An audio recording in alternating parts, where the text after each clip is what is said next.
Toyota Estima SR50 upgrade Android player sekali dengan 360 camera. Okey, ni sudah siap. Mari kita tengok dia punya fitting. Okey, kita tukar dia punya casing satu set. So mari kita tengok dia punya fitting, dia senang ni. Okey, bit-bit ni.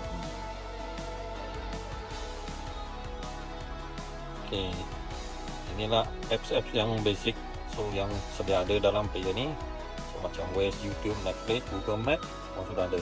So lagi Play Store ada, just log in untuk download apps. Player ni dia built-in DSP, so ada DPS, sound system, okay, equalizer, ni preset equalizer. Lepas tu ada ni view, yang ni balance fader. So lagi ada time alignment surround. Okay, lagi ada stereo sound, macam-macam function. Okay, bass enhancement pun ada, dan juga sound filter. So banyak boleh adjust dengan DSP ni. Lepas upgrade Android player ni, tak payah risau, steering control button, okay, dia masih boleh function. So semua maintain, boleh function lagi.